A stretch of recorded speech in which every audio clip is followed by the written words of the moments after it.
Tenemos en estos momentos también nuestra segunda entrevista. Estamos conectados con Antonio José Reyes Díaz. Él es fiscal adjunto provincial de la Fiscalía especializada en violencia contra la mujer y los integrantes del grupo familiar de Lurín. ¿Qué tal, Antonio? Buenos días. Bienvenido a Diálogo Ciudadano. ¿Cómo están? Muy buenos días a usted, a su público. Muy buenos días con todos. Bien, la primera pregunta es, ¿cuál es la finalidad? Pues la principal finalidad de esta ley número 303/64. Coméntenos. Gracias. La ley de lucha contra la violencia contra la mujer, pues tiene un propósito fundamental de prevenir y sobre todo erradicar la violencia contra las mujeres, ¿no? Esta ley busca, pues, en su efecto, garantizar que toda persona, especialmente las mujeres y los integrantes del grupo familiar, es decir, los que forman parte del núcleo de la familia como tal, pues puedan vivir libres de violencia a fin de garantizar su pleno desarrollo como tal. Bien, y aparte de ello, ¿qué tipos de medidas de protección pues existen o están brindando ustedes actualmente para las víctimas pues que vienen sufriendo de violencia familiar o de género? Correcto, gracias. Tengamos en consideración primero las medidas de protección son pues estas decisiones urgentes, ¿no? Como bien su nombre lo dice, en salvaguarda, en protección a estas víctimas de estos tipos de violencia, ¿no? 4 tipos de violencia: física, psicológica, patrimonial y violencia sexual. En su efecto, la finalidad que se tiene, pues, es, repito, proteger la integridad de la víctima, ¿no? Entre tantas existen, pues, la prohibición de comunicación con la víctima, el retiro del hogar conyugal de ser el caso, ¿no? La imposibilidad de ejercer nuevos hechos de violencia en agravio de la víctima como tal, naturalmente para preservar el correcto desarrollo e integridad de la víctima y como tal de las personas que integran el núcleo de la familia. Y pues, ¿cuánto demora en este caso el Poder Judicial pues en otorgar de alguna u otra manera una medida de protección a las víctimas que se presenta al momento de presentarse la denuncia, perdón? Correcto, sí. Todo va a depender de la ficha de valoración de riesgo, un instrumento muy importante redactado por el operador jurídico que recibe la denuncia. Esta ficha de valoración de riesgo puede ser riesgo leve, moderado y severo. En cuanto la víctima saque, después de la aplicación de esta ficha de valoración de riesgo severo, las medidas de protección deben ser dictadas en no más de 24 horas. Si la víctima concluye con un riesgo moderado, las medidas de protección se deben dictar hasta en 48 horas. Y si hay un riesgo leve, las medidas de protección pueden dictarse hasta dentro de las 72 horas como máximo. Buenos días, doctor, ¿quién otorga las medidas de protección en casos de violencia? ¿Quién otorga? ¿Qué entidad otorga estas medidas? Correcto, gracias. Después de la aplicación de la ficha de valoración de riesgo hecha por el que recepciona la denuncia, normalmente el efectivo policial, el instructor a cargo de la recepción de la denuncia, comunica de manera inmediata al juez de familia. El juez de familia, con la especialidad en violencia contra la mujer, es el que se encarga, vale decir, el Poder Judicial es el que se encarga de emitir las medidas de protección a favor de la víctima. En nuestra cultura, en nuestra, digamos, convivencia común, cotidiana, en zonas como Villa El Salvador o Lima Sur, siempre cuando pasa algún hecho en el cual uno quiere pues proteger la vida, siempre recurre a la gobernación, a la subprefectura, ¿no? Para pedir garantías, le dicen, ¿no? Garantías para su vida, ¿no? Y el subprefecto, el gobernador de la zona, le entrega un documento donde dice claramente que el victimario, potencial victimario, debería estar alejado, pero muchas veces eso no se cumple. ¿Cuál es la diferencia de estas medidas de protección con esa gestión que regularmente se hace en nuestro distrito, en nuestras comunidades?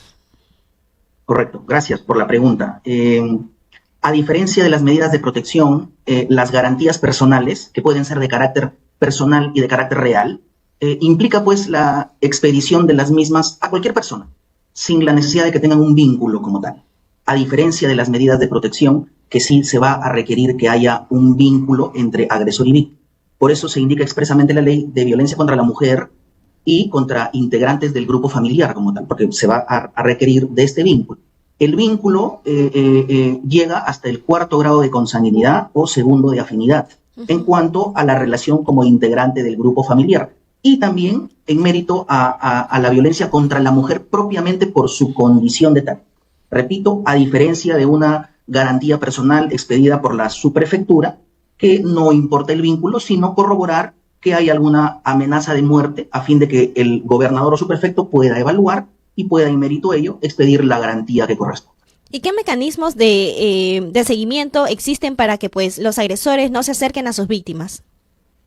Correcto. Gracias por la pregunta.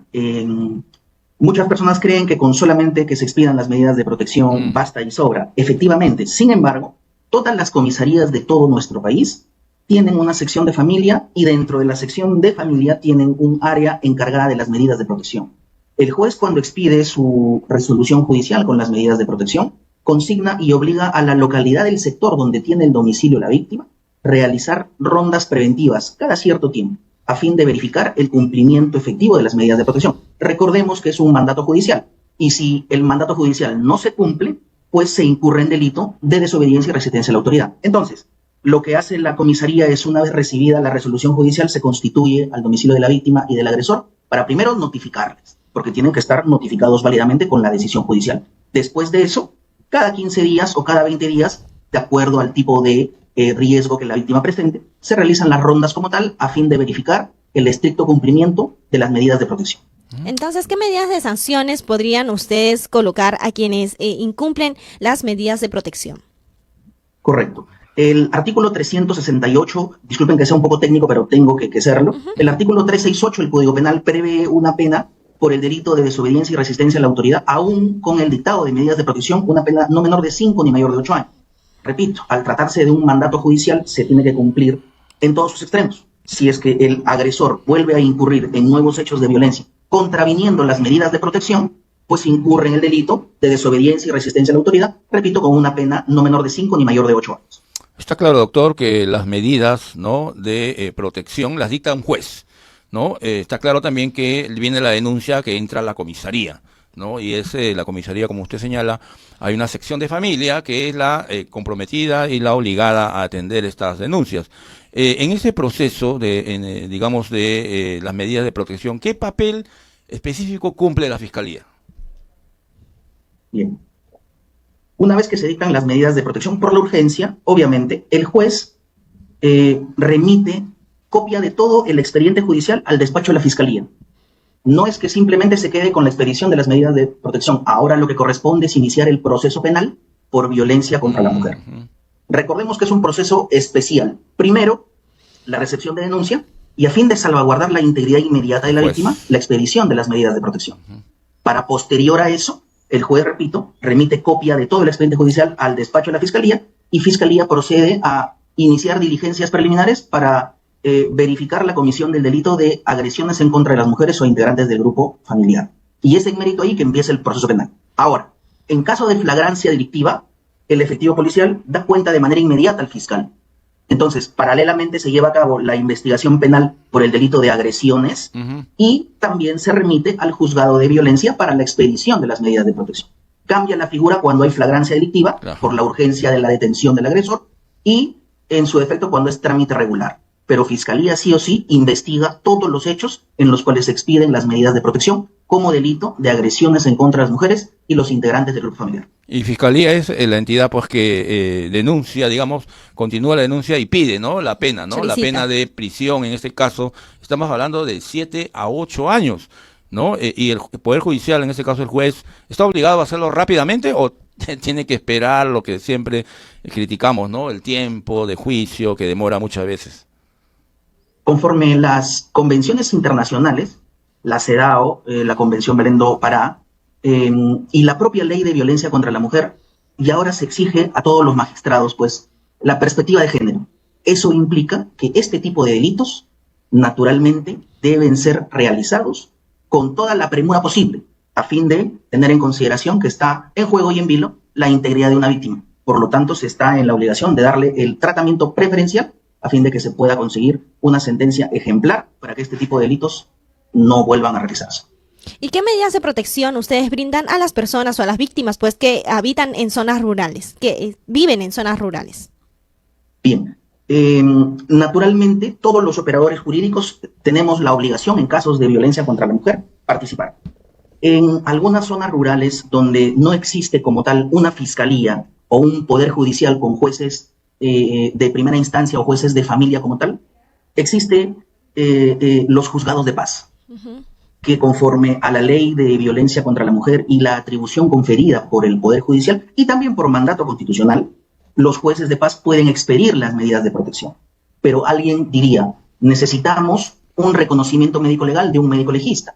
La ley de violencia contra la mujer prevé que hasta los informes médicos clínicos de hospitales o de postas de salud, refiriéndonos al caso en concreto de una zona alejada, tienen el valor suficiente para que el juez de paz justifique la expedición de las medidas de protección. Entonces, repito, todos los operadores jurídicos tenemos la obligación de, en cuanto se trate a delitos de violencia de género, actuar de manera inmediata. Y no es alejado el tema de, por encontrarnos en una zona rural, no se vayan a expedir este tipo de medidas. Muy por el contrario, el juez de paz es quien se encargará de ello. Muy bien, doctor Reyes, le agradecemos su participación el día de hoy aquí en el programa. Importante tema, ¿no? Las medidas de protección en casos de violencia de género. Muchas gracias, doctor. Gracias, doctor Antonio. Gracias. Buen día, permiso. Igualmente. Bueno, estuvimos, María Fe, con el doctor Antonio José Reyes Díaz, fiscal adjunto provincial de la Fiscalía Provincial especializada en violencia contra la mujer, y los integrantes del grupo familiar de la sede fiscal de Lurín. Importante tema, ¿no? Conocer cómo se mueve, cómo se maneja los operadores de justicia frente a casos de violencia contra la mujer. Ya queda claro, ¿no? Cuando es algo urgente, las medidas de protección las dicta inmediatamente, rápidamente un juez. Y luego ya continúa el tema fiscal cuando el juez pues determine estas medidas, ¿no? Lo principal siempre la denuncia en la comisaría. Exigir que sea pues la sección de familia que reciba la denuncia. Así es.